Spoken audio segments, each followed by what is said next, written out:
जिसका समास कर रहे हैं वो है द्वंद्व समास। ध्यान से समझिएगा इसको, द्वंद्व समास को ध्यान से समझिएगा, क्योंकि इस समास को किस तरह से किया जाता है वो अपन सीखेंगे, वो महत्वपूर्ण है। परिभाषा देखिए, जिस समस्त पद में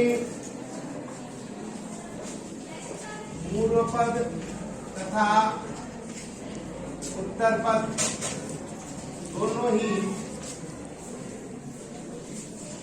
प्रधान हो, यानी कोई भी गौण नहीं है, दोनों ही क्या है, प्रधान हो, अर्थात पूर्व पद या उत्तर पद, या इसको अपन कह सकते हैं दोनों पद। दोनों ही हो गए ना भाई? अरे दोनों ही हुए या नहीं हुए? पूर्व पद और उत्तर पद जब दोनों ही पद प्रधान होते हैं उसमें कौन सा समास होता है? कौन सा होता है? जोर से बोले जरा। द्वंद्व समास। वो द्वंद्व समास जो है कब होता है? जब जिस समस्त पद में पूर्व पद तथा उत्तर पद दोनों ही प्रधान हो तो वहां पर आपके द्वंद्व समास होता है, उसे द्वंद्व समास कहते हैं। ये तो हुई इसकी परिभाषा। अब इसका महत्वपूर्ण जो बिंदु है वो है समास विग्रह करना। अब समास विग्रह इसका किस तरह से किया जाता है ये थोड़ा आप ध्यान रखिएगा। देखो, अगर मैं आपको कहूं इसका समास विग्रह 3 तरीके से किया जाता है। एक तो दोनों पदों के बीच में और लगा के, दूसरा दोनों पदों के बीच में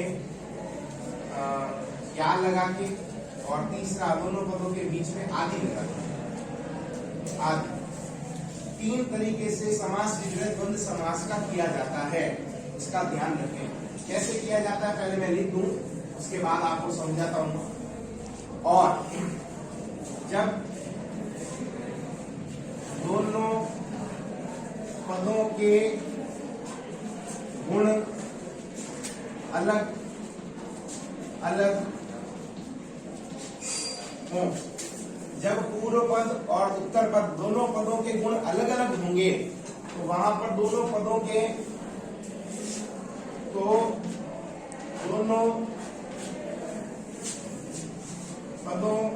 के बीच में और का प्रयोग किया जाएगा समास विग्रह करते समय। या सारे विलोम शब्दों में या का प्रयोग, सारे विलोम शब्द जितने भी होंगे वो सारे द्वंद्व समास के उदाहरण होंगे। एक 2 चीजें आपको इसमें ध्यान रखनी है, 2 पॉइंट। एक तो जो योजक चिन्ह आता है, योजक चिन्ह मैंने आपको जब करवाया था कहा था ये योजक चिन्ह, जब दोनों पदों के बीच में योजक चिन्ह लगा हुआ होगा वो द्वंद्व समास का ही उदाहरण होगा। ये पूरी तरीके से तो निश्चित नहीं है, लेकिन 80% सब हम कह सकते हैं कि द्वंद्व समास का ही उदाहरण होगा। उसके बाद में तो इसकी पहचान हो गई, ठीक है। और दूसरा पॉइंट के सारे विलोम शब्द, सारे विलोम शब्द किसके उदाहरण होंगे? द्वंद्व समास के। ये आप ध्यान रखिएगा। आदि कहाँ लगेगा? जब दोनों पद अर्थात पूर्व पद तथा उत्तर पद, पूर्व पद तथा उत्तर पद के गुण समान हो। दोनों पदों के गुण क्या होने चाहिए? समान हो। अलग अलग होंगे तो बीच में और आएगा। दोनों पदों के गुण जब एक ही होंगे, समान होंगे, तो अंत में आएगा। बातों को आप थोड़ा ध्यान रखिएगा, उदाहरण से अभी समझ में आ जाएगा।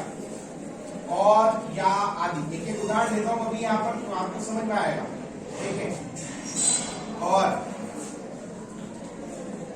माता पिता, माता का गुण अलग है, पिता का गुण अलग है। समझ में आ रही है मेरी बात? आ रही है या नहीं आ रही है? भाई माता का गुण अलग होता है, पिता का गुण अलग होता है। ठीक है ना। और ये बिलोंग नहीं है माता का पिता। अब देखो माता का गुण अलग, पिता का गुण अलग, तो जब दोनों पदों के गुण अलग अलग होते हैं तो वहां पर क्या लगाते हैं अपन विग्रह करते समय, और क्या आएगा, माता और पिता। समझ में अगली बात। और उदाहरण बोलिए जरा। भाई बहन, तो देखो भाई का गुण अलग, बहन का गुण अलग, तो क्या हो जाएगा, भाई और बहन। क्लियर है क्या ये चीज? जब दोनों पदों के गुण अलग अलग हो, या दोनों पद कौन से, पूर्व पद और जब दोनों पदों के गुण अलग अलग हो तो वहां पर बीच में क्या लगाएंगे, और। अब देखिए या का सारे विलोम शब्द देखें, लाभ हानि, तो क्या आ जाएगा, लाभ या हानि। इसमें कोई दिक्कत नहीं होनी चाहिए, ठीक है। मरण या जीवन, देखो मरण जीवन, तो क्या हो जाएगा, मरण या जीवन। और बोलो जरा। नहीं, दाल रोटी नहीं। हाँ, सुख दुख, तो क्या हो जाएगा, सुख या दुख।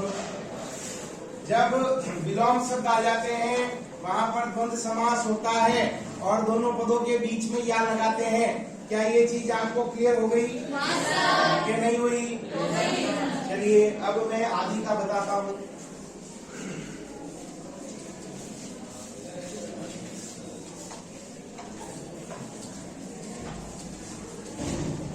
और जब दोनों पदों के गुण अलग अलग हो तब और विलोम शब्दों के बीच में या। अब तीसरा जो है वो है आदि। जब गुण समान हो, है ना, तो गुण समान कैसे होंगे, देखो कील कांटे। अब गुण समान होने की बात आती है तो समझे, कील का काम भी चुभने का है, कांटे का गुण भी चुभने का है। दोनों ही गुण क्या है, समान है क्या? अरे है या नहीं? जब गुण समान होते हैं तो हम आदि का प्रयोग करते हैं, और वो भी आगे करते हैं, पीछे सॉरी। कील कांटे आदि। समझ में आई मेरी बात?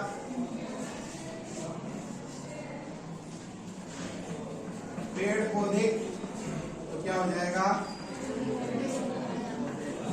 पेड़ पौधे आदि। अब एक आया था अगले उदाहरण, ये तो हो गया अपन के। अब उदाहरण पे आप देखते हैं, एक आया था दाल रोटी। तो देखिए दाल का गुण अलग होता है, रोटी का गुण अलग होता है, तो क्या लगाएंगे, दाल और अन्य उदाहरण बोलिए,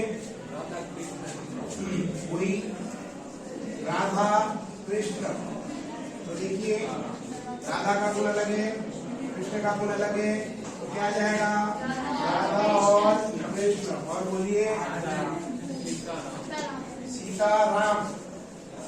सीता का गुण अलग है, राम का गुण अलग है, तो क्या हो जाएगा, सीता और राम। क्या आपको द्वंद्व समाज क्लियर हो गया कि नहीं हुआ? क्लियर?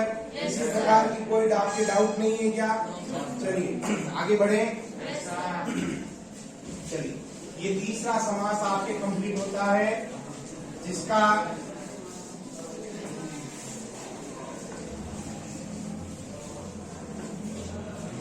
मैंने आपको करवाया। अब देखिए, अब अगला जो समास है चौथा, वो इम्पोर्टेंट, वो है तत्पुरुष समास।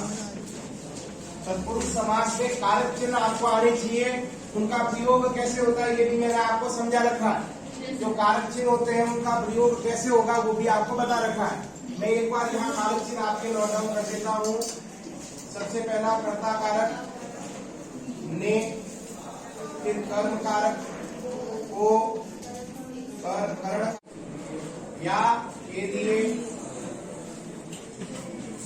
अपादान से संबंध का के की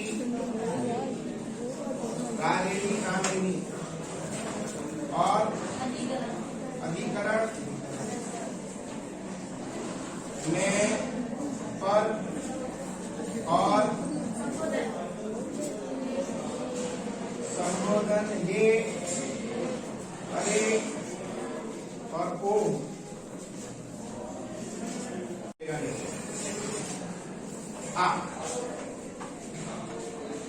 देखिए, अब देखिए 8 कारक हमारे सामने आते हैं। तत्पुरुष के केवल इसमें से 6 भेद अपन को लेने हैं, 8 को नहीं लेने हैं। 6 भेद ही इसके भेद होंगे जो तत्पुरुष में आके तत्पुरुष समास बन जाएंगे। कारक के जो 8 भेद हैं वो तत्पुरुष में कितने भेद हो जाएंगे? अब 6। कौन से 2 नहीं होंगे? सबसे पहला नहीं होगा, कर्ता कारक नहीं होगा और संबोधन नहीं होगा, और संबोधन नहीं होगा और कर्ता कारक नहीं होगा। बाकी के जो ये 6 भेद हैं, कर्म कारक, करण कारक, संप्रदान कारक, अपादान कारक, संबंध कारक और अधिकरण कारक, यहाँ आकर वो क्या बन जाएंगे? कर्म तत्पुरुष समास, करण तत्पुरुष समास, संप्रदान तत्पुरुष समास, अपादान तत्पुरुष समास और संबंध तत्पुरुष समास। देखिए 6 भेद यहाँ आकर बन जाएंगे। कर्म तत्पुरुष, इसका पहचान चिन्ह वही को रहेगा जिसका अपन ने क्या बताया था। कहाँ आता है कर्म तत्पुरुष? क्रिया का फल जिस पर पड़े, अर्थात क्रिया का फल अर्थात प्रभाव, ये भी कह सकते हैं, क्रिया का प्रभाव जिस पर पड़े। दूसरा करण तत्पुरुष, अब कारक नहीं रहा, ये यहाँ पर आकर तत्पुरुष बन गया है। इसका पहचान चिन्ह से और के द्वारा, यानी क्रिया का साधन का संप्रदान तत्पुरुष के लिए, अर्थात क्रिया जिसके लिए हो।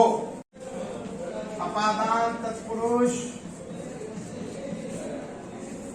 पहचान चिन्ह से यहाँ केवल आएगा अलग होने के अर्थ में। अगला संबंध तत्पुरुष पहचान चिन्ह का के की, केवल एक ही पहचान यहाँ पर आएगी। वहां पे 6 आ रही थी, के 9 आ रही थी, 9 आ रही थी, का के की रा रे री ना रे नी, यहाँ पर केवल 3 पहचान ही आएगी। और अंतिम अधिकरण कारक, अधिकरण तत्पुरुष क्या आएगा पहचान चिन्ह? ये और पर। अब देखिए मैंने आपके सामने 6 भेद तत्पुरुष के लिख दिए। अरे लिखे या नहीं लिखे? ठीक है, तो ये 6 भेदी जो है तत्पुरुष समास में काम आने हैं। समझ में आ गई बात? इनका प्रयोग भी मैंने आपके सामने इसमें लिख दिया है। जैसे सबसे पहला भेद है कर्म तत्पुरुष, जिसका पहचान चिन्ह को है। क्रिया का प्रभाव जिस पर पड़ेगा वह कर्म तत्पुरुष होगा। फिर है करण तत्पुरुष, से और के द्वारा क्रिया करने का जो साधन यहाँ पर आएगा वह करण तत्पुरुष होगा। तीसरा संप्रदान तत्पुरुष, के लिए क्रिया जिसके लिए होगी उसमें संप्रदान तत्पुरुष होगा। फिर है अपादान तत्पुरुष, इसमें आएगा पहचान चिन्ह से, केवल अलग होने के अर्थ में ही यहाँ प्रयोग आएगा। फिर है संबंध तत्पुरुष, इसका पहचान चिन्ह यहाँ पर रहेगा का के की, कारक में 9 रहते हैं, का के की रा रे नी ना रे नी, लेकिन यहाँ पर केवल हम प्रयोग में लाएंगे का के और की। फिर है अधिकरण तत्पुरुष, इसका पहचान चिन्ह है मैं और पर, मैं और पर। ठीक है जी, इनमें कोई दिक्कत है आपको? आगे बढ़े, चलिए अब आप एक एक का उदाहरण लेंगे और समझेंगे। 6 भेद होते हैं, ये आप ध्यान रख लेना।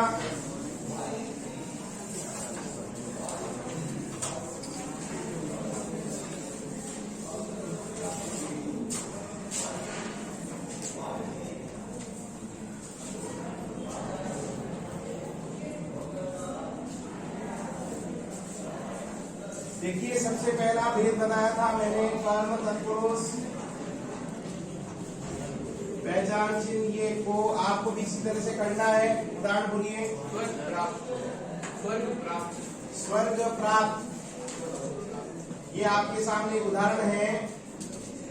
स्वर्ग प्राप्त, जब हम इसका विग्रह करेंगे तो काम किसको प्राप्त हो रहा है? ये प्राप्त होने का फल किस पर मिल रहा है? स्वर्ग को मिल रहा है, यानी क्रिया होना है, प्राप्त होना, इसका प्रभाव स्वर्ग पर पड़ रहा है। तो इसका मतलब यहाँ क्या होगा? विग्रह में स्वर्ग को प्राप्त। क्लियर हुई चीज? आगे चले। शरणागत, शरणागत यहाँ पर सभी दे रखी है, देखो आ, इसको अलग करना पड़ेगा, इसको अलग करना पड़ेगा, तब जाके विग्रह होगा।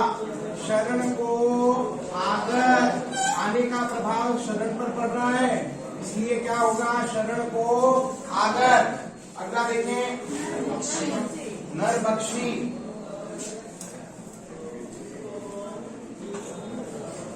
नरभक्षी यानी नर का, नर को, नरभक्षी देर का नर को खाने वाला, या नर का भक्षण नहीं, नर को खाने वाला, नर को खाने वाला। अगला ग्रामगत, तो क्या हो जाएगा? गांव को जाने वाला, गत यानी जाना, जाने वाला। अगला बोले चिड़ी मार, देखिए मारना क्रिया, इसका प्रभाव किस पे पड़ रहा है? चिड़िया पे, तो क्या हो जाएगा? चिड़िया को मारने वाला। आगे बोलिए मांस भक्षी, तो ये खाने का प्रभाव किस पे पड़ रहा है? मांस पे, तो क्या हो जाएगा? मांस को खाने वाला। अब देखिए इधर ये बहुत से उदाहरण हमने लिए। अब आप एक चीज ध्यान रखना कि पहचान हर एक में आ रही है, को और ये सब में आ रहा है, ठीक है जी। अपने एक एक को समझा भी है कि इसमें कर्म तत्पुरुष क्यों होगा, क्योंकि क्रिया का प्रभाव जो है यहाँ पर स्वर्ग पर पड़ रहा है, या शरण में पड़ रहा है, या नरक पर, ग्राम पर, चिड़ी पर, और या मांस पर पड़ रहा है, इसलिए इसमें कर्म तत्पुरुष हुआ। अब यहाँ पर आपको अगर समास पूछे तो तत्पुरुष ही राइट है, और अगर उसने एक ऑप्शन दे रखा है कर्म तत्पुरुष और एक दे रखा है तत्पुरुष, तो आप क्या करेंगे? कर्म तत्पुरुष करेंगे, क्योंकि इसने एक तो सीधा उत्तर दे दिया कर्म तत्पुरुष, तो कर्म तत्पुरुष ही होगा इसमें। समझ में आ रही है बात? ये नहीं आ रही है? कोई दिक्कत? चलिए आगे चलते हैं।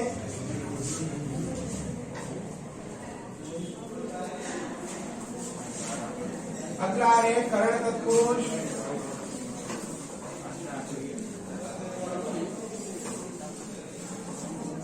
एक करण तत्पुरुष की आपको, तत्पुरुष समास की परिभाषा मैं आपको लिखवा दूं, जिससे कि आपको पता रहेगा। तत्पुरुष समास की परिभाषा ये कहती है कि जिस समस्त पद में उत्तर पद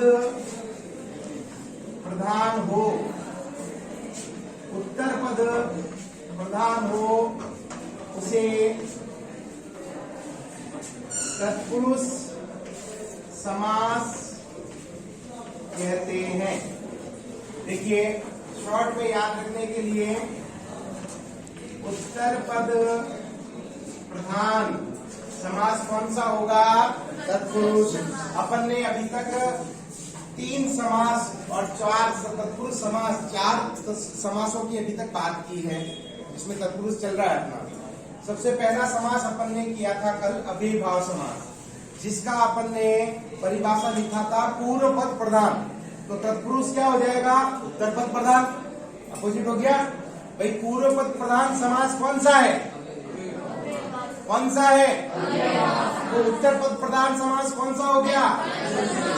2 परिभाषाएं याद है। फिर पहला पद संख्यावाची समास कौन सा होगा? तीसरी परिभाषा भी याद हुई। दोनों पद प्रधान समास कौन सा होगा? चारों परिभाषा याद हो गई। अरे हुई या नहीं हुई? इसी प्रकार से आपको याद रखना है, बोर्ड आपको हमेशा एक ना एक की परिभाषा जरूर पूछता है। परिभाषा उदाहरण देकर आपसे परिभाषा पूछ लेगा कि ये उदाहरण किस समास का है, उसको परिभाषित कीजिए। जैसे आपको कोई भी एक उदाहरण दीजिए, जैसे ग्रामगत में कौन सा समास है, जो भी समास है उसकी क्या देनी है आपको परिभाषा। तो आपको पता है ग्रामगत में तत्पुरुष समास है ना, तो तत्पुरुष की परिभाषा लिखनी पड़ेगी। समझ में आ रही है बात मेरी, है ना। तो जिस समस्त पद में उत्तर पद प्रधान हो उसे तत्पुरुष समास कहते हैं। यहाँ तक कोई किसी को दिक्कत? फिर 6 भेद की अपन ने बात की, 6 भेद अपन ने देखे, इसमें से अपन ने एक भेद को समझ लिया, कर्म तत्पुरुष। अब जो दूसरा भेद है वो है कर्ण तत्पुरुष, और इसका पहचान है से या के द्वारा। ये दोनों ही एक ही अर्थ में आते हैं, और ये मैंने बताया था कहाँ आते हैं, क्रिया का साधन, जहाँ साधन का प्रयोग होगा वहां पर हमेशा कर्ण तत्पुरुष होगा। समझ में आ गई बात? जैसे तुलसी कृत यानी करना। अब करने का जो है साधन क्या है, करने वाला कौन है, तुलसी। तो इसमें कौन सा साधन, इसमें क्या हो जाएगा, कर्ण तत्पुरुष। अब इसका विग्रह करेंगे, तुलसी के द्वारा कृत यानी करना। अगला बोले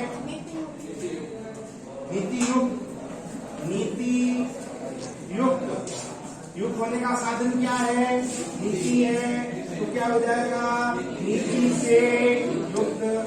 आगे बोले जी,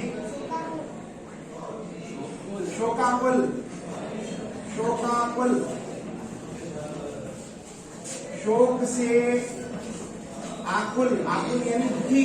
अब देखो आकुल होने का कारण क्या है, देखो आप समझो इसको, आकुल यानी दुखी होने का कारण क्या है, शोक है। तो मैंने कहा ना साधन क्या हुआ, साधन का मतलब क्या है, कारण है ना।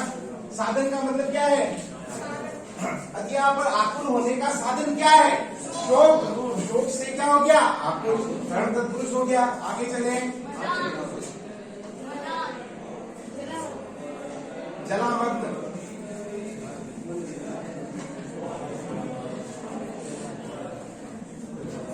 तो क्या हो गया, जल से मग्न। थोड़ा जोर से बोला करें, और कोई नहीं बोला, आप बोलो बराबर।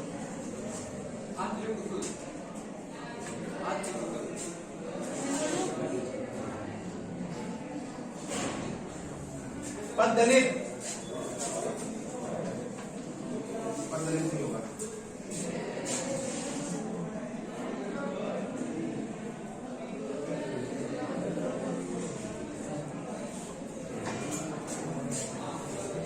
अकाल पीड़ित, देखिए ये बोर्ड ने पूछ रखा है आपको, अकाल पीड़ित, तो पीड़ित होने का साधन क्या है, तो क्या हो जाएगा, अकाल से पीड़ित। समझ में आ गई बात? जहां पर क्रिया का साधन आएगा वहां पर हमेशा कर्ण तत्पुरुष होगा। क्लियर है? आगे बढ़े, चलिए।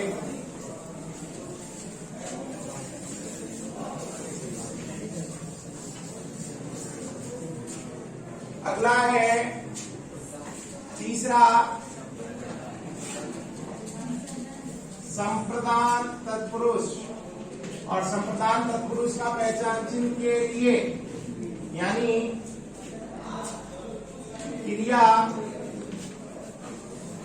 जिसके लिए हो उसमें हमेशा संप्रदान तत्पुरुष आएगा। उदाहरण देखिए, रसोई घर, तो क्या हो जाएगा, रसोई के लिए घर। देशभक्ति, अब भक्ति किस लिए कर रहे हो, देश के लिए, तो उसमें हो जाएगा संप्रदान तत्पुरुष। तो देश के लिए भक्ति। अब यहाँ पर एक कंफ्यूजन और हो सकता है आपको, कि देश की भक्ति, देश की भक्ति नहीं कर रहे हैं आप, देश के लिए भक्ति कर रहे हैं। यहाँ पर अगर आपने ये कर दिया देश की भक्ति, तो भक्ति आप देश की कर रहे हैं क्या, समझो इसको, देश के लिए भक्ति और देश की भक्ति दोनों में बड़ा ही फर्क है। अगर आप देश की भक्ति कर देते हैं यहाँ पे तो रॉन्ग हो जाएगा। आपके हिसाब से आपको सही लग रहा है, लेकिन जो हमको सही लगता है वो होता नहीं है कभी कभी। देश की भक्ति, आपको ये भी राइट लगता होगा कि सर ये भी राइट है, देश की भक्ति। भक्ति हमेशा जिसके लिए की जाती है, समझ में आ रही मेरी बात है ना। देश की भक्ति नहीं होगा यहाँ पर। हाँ, ईश्वर की भक्ति की जा सकती है, लेकिन देश के लिए भक्ति की जाती है। समझ में आ रही मेरी बात। देश कोई, आप ये नहीं कह सकते देश कोई व्यक्ति नहीं है। देश कोई व्यक्ति नहीं है तो उसकी भक्ति भी नहीं की जा सकती। देश के लिए भक्ति की जाती है हमेशा।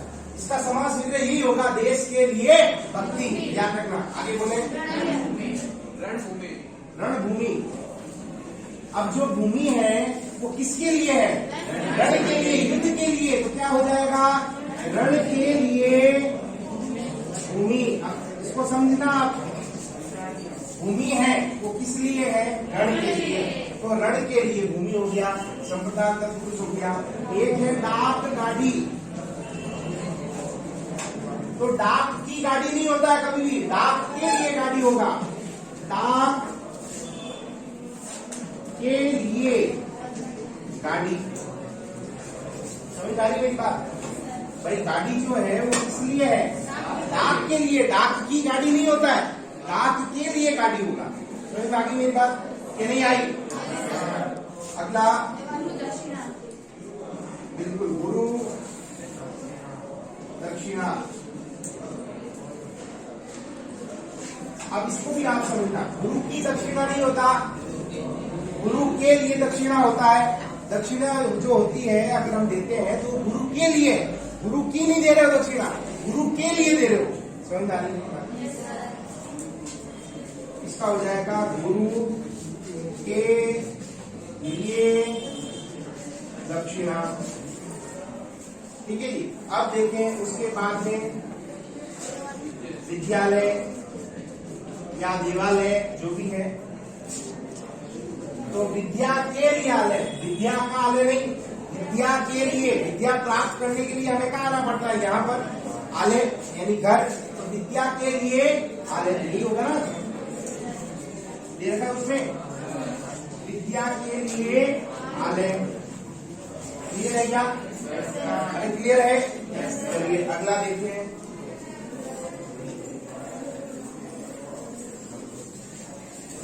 तीन प्रकार अपन ने इसके कर लिए। अब चौथा प्रकार देखें, अपादान तत्पुरुष से पहचान चिन्ह अलग होने के अर्थ में। तो अलग होने के अर्थ में जो है वो हमेशा आपका कौन सा कारक, सॉरी, पुरुष होगा? तत्पुरुष अपादान। देखो बोले पाप मुक्त। देखो पाप मुक्त, तो मुक्त किससे है? पाप से। पाप से अलग हो गया ना? अरे हुआ या नहीं हुआ? पाप से अलग हुआ या नहीं हुआ? तो देखें, पाप से मुक्त, जाति भ्रष्ट। तो जाति से भ्रष्ट। अगला बोले, अब देखो भयभीत। भयभीत क्या हो जाएगा? भय से भीत। अगला बोले दोष मुक्त। देखो क्या हो जाएगा? दोष से मुक्त। अब देखो मुक्त हो गया किससे? दोष से। इस प्रकार से पाप मुक्त, पाप से मुक्त। ये अलग होने के अर्थ में आ रहे हैं सारे। आगे बोले जल। क्या हो जाएगा? जल से क्लियर है? तो अलग होने के अर्थ में हमेशा अपादान तत्पुरुष आता है। ठीक है जी। आगे देखें,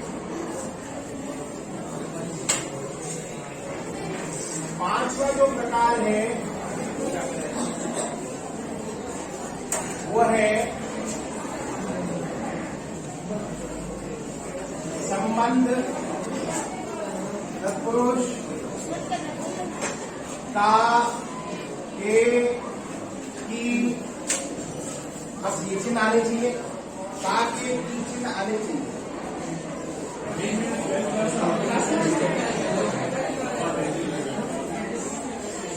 का के की ये पहचान चिन्ह आने चाहिए, ठीक है। अब देखें अगला ये क्या बताते हैं, संबंध बताते हैं, क्या बताएंगे, संबंध बताने का काम करेंगे। संबंध बताना कितना कार्य होगा। हाँ बोले उदाहरण, गोदान, तो क्या हो जाएगा, गऊ का दान। दान किसका हो रहा है, गऊ का। आगे बोले हिमालय, ये बोले हिम का आलय, हिम का आलय।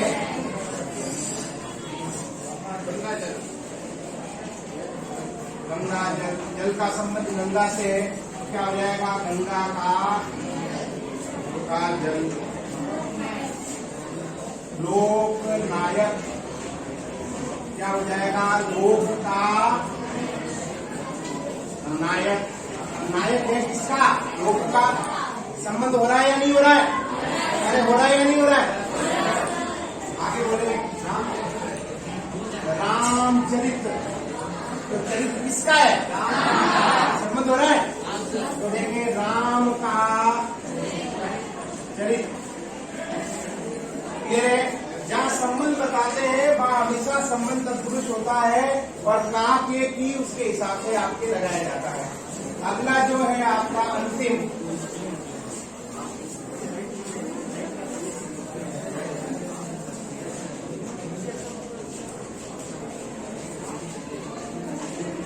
वो है अधिकरण तत्पुरुष। पहचान चिन्ह है मैं और पद, ठीक है जी, मैं और पद।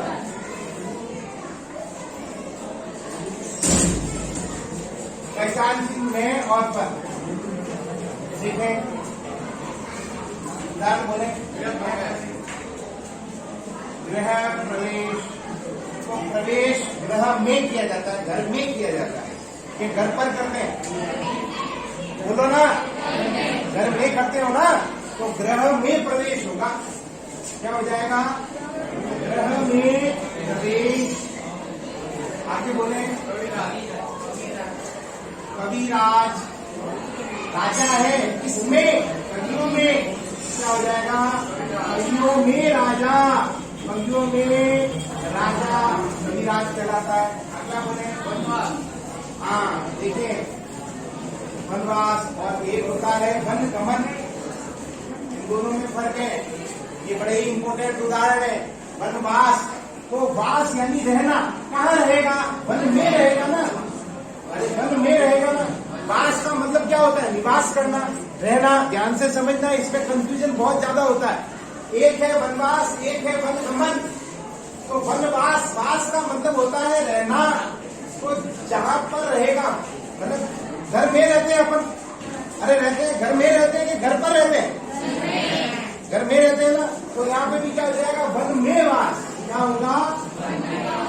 और एक है बेटा वनगमन, गमन यानी जाना, गमन यानी जाना, तो जाने का प्रभाव किस पे पड़ रहा है, अरे क्रिया का प्रभाव किस पे पड़ रहा है, तो क्या हो जाएगा, वन को गमन।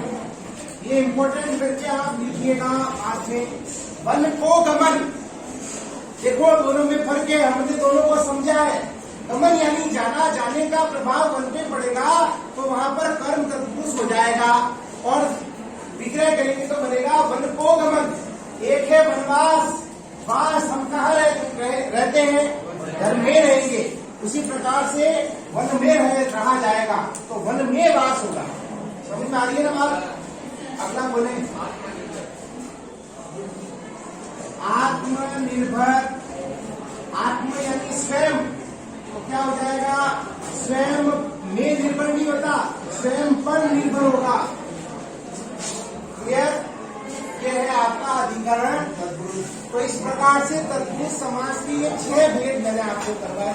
इसी प्रकार से कॉपी में करना है जिस प्रकार से हमने यहाँ समझे हैं। समझ में आ गई। बाकी की जो 2 बचते हैं कर्मधारय समास और बहुब्रीहि समास वो करेंगे हम नेक्स्ट क्लास में। धन्यवाद।